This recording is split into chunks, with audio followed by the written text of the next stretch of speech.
உங்கள் சத்யாவில் குளு குளு ஏசி ஆஃபர். திரு சி.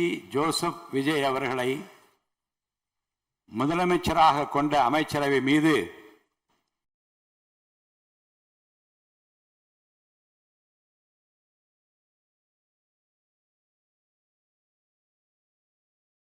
இப்பேரவை தனது நம்பிக்கையை தெரிவிக்கிறது என்னும் தீர்மானம் பேரவையின் முடிவுக்கு விடப்பட்டு வாக்குகள் பின்வருமாறு எண்ணி கணிக்கப்பட்டன. தீர்மானத்தை ஆதரித்தோர் 144,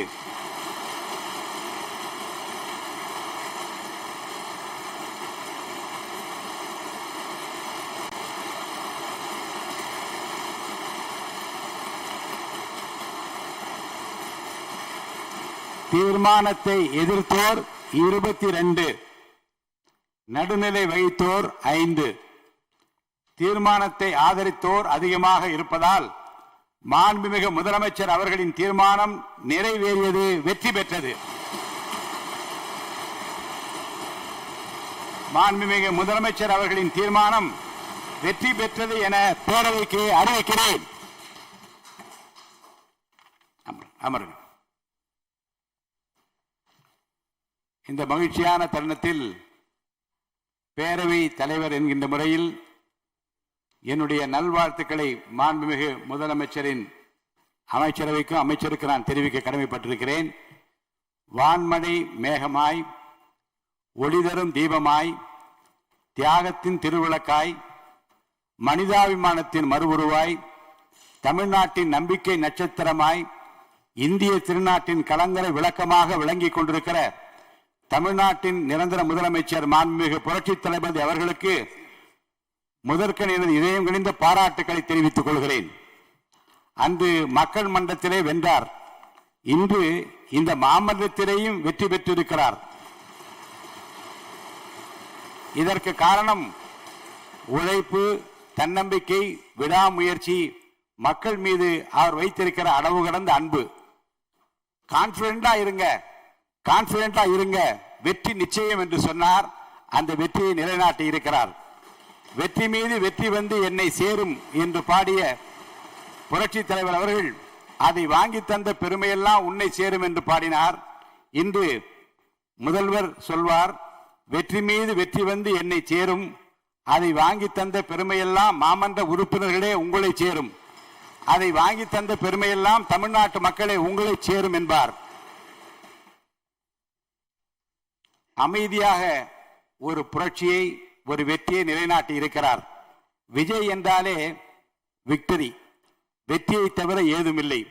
அந்த வகையில் மாண்புமிகு தமிழ்நாடு முதலமைச்சர் புரட்சி தளபதி அவர்களால் இன்று இந்த மாமன்றத்தில் முன்மொழியப்பட்ட நம்பிக்கை கோரும் தீர்மானம் மாபெரும் வெற்றி அடைந்திருக்கிறது. இதற்கு காரணம் சட்டமன்ற உறுப்பினர்களுக்கு மாண்புமிகு முதலமைச்சர் அவர்கள் மீது வைத்துள்ள அசைக்க முடியாத நம்பிக்கை. பலவான்களை ஆசனங்களிலிருந்து தள்ளிவிட்டு தாழ்மையானவர்களை உயர்த்துகிறார் இறைவன். தடைகள் வெற்றியின் புதையல், தடங்கள் வெற்றியின் தடங்கள் என்பதை மனதில் நிறுத்தி தடை கற்களை படிக்கற்களாக்கி, துன்பங்களை தூள் தூளாக்கி, சோதனைகளை சாதனைகளாக்கி பெரும்பாலான சட்டமன்ற உறுப்பினர் நம்பிக்கையை மாண்புமிகு முதலமைச்சர் தளபதி அவர்கள் இன்றைக்கு பெற்றிருக்கிறார்கள். அருமை உடைத்தென்று அசவாமை வேண்டும், பெருமை முயற்சி தரும் என்கிறார் திருவள்ளுவர். அதாவது ஒரு செயலை செய்யும் முன் இது கடினமானது என்று மலைக்க கூடாது. கடினமான செயலையும் முடிக்க முயற்சி செய்து அதில் வெற்றி காண்பதுதான் பெருமை. திருவள்ளுவரின் வாய்மொழிக்கேற்ப எதை கண்டும் மலைக்காமல் பிறரை மலைக்க வைத்திருக்கிறார் மாண்புமிகு முதலமைச்சர் தளபதி அவர்கள். இந்த மாமன்றத்தில் முன்மொழியப்பட்ட நம்பிக்கை கோரும் தீர்மானம், அதை நினைக்கும் போது மலை போலே வரும் சோதனையாலும் பனி போல் நீங்கிவிடும், நம்மை வாழ விடாதர் வந்து நம் வாசலில் வணங்கிட வைத்துவிடும் என்கின்ற அந்த வரிகள் தான் எனக்கு நினைவுக்கு வருகிறது. ஒன்றை நான் நினைத்து பார்க்கிறேன். ஆட்சி அதிகாரம் வருவதற்கு முன்னாலே தளபதி அவர்கள் ரசிகர் மன்றங்களை நடத்தினார், நற்பணிகள் பல செய்தார். பின்பு மக்கள் இயக்கம் கண்டார். தன்னுடைய ரசிகர் மன்றம் மூலமாக காலை உணவளித்தார், ரொட்டியும் பாலும் கொடுத்தார், ஏழைகளுக்கு உதவினார், ஏழைகளின் கண்ணீரை துடித்தார், படிப்பதற்கு உதவினார். படித்தோர் ஏழைகள், இல்லாதார், இருப்போர் எல்லோரையும் அரவணைத்தார் தன் ரசிகர் மன்றங்களின் மூலமாக, மக்கள் இயக்கத்தின் மூலமாக. அன்று அவர் செய்த தான தர்மங்கள் தான், அன்று அவர் செய்த தர்மம் தான் இன்றைக்கு அவரை வெற்றி பெற வைத்திருக்கிறது. தர்மம் தலைகாக்கும் என்பதை இந்த நாட்டுக்கு உணர்த்தி இருக்கிறது. மாண்புமிகு முதலமைச்சர் அவர்கள் பெற்றிருக்கிற இந்த வரலாற்று சிறப்பு மிக்க இந்த வெற்றி கழிப்பில் நான் என்னையும் பங்குபடுத்திக் கொள்கிறேன். வரலாற்று படிப்பது முக்கியமல்ல, வரலாறு படைக்க வேண்டும். பிறர் தடம் பார்த்து நடப்பது முக்கியமல்ல, நாமும் தடம் பதிக்க வேண்டும். பிறர் உயரத்தை அண்ணாந்து பார்த்து ஆச்சரியப்படுவது முக்கியமல்ல, நமது உயரத்தை பிறர் பார்க்கும்படி வாழ வேண்டும்.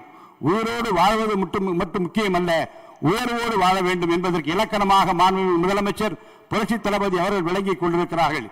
இந்த ஆட்சி 5 ஆண்டு காலம் மட்டுமல்ல, அதையும் தாண்டி இவரை போல் யார் என்று நாடு போற்றும் நல்லவராக நல்லாட்சி தருவார் என்கிற நம்பிக்கையை நாம் பெற்றிருக்கிறோம். தொடர்ந்து அவருடைய ஆளுமை, அவருடைய திறமை இந்த தமிழ்நாட்டு மக்களுக்கு பயன்பட வேண்டும். இந்த நல்ல தருணத்தில் அவருக்கு என்னுடைய வாழ்த்துக்களை தெரிவித்து, அனைவருக்கும் நன்றியை தெரிவித்து முடித்துக் கொள்கிறேன்.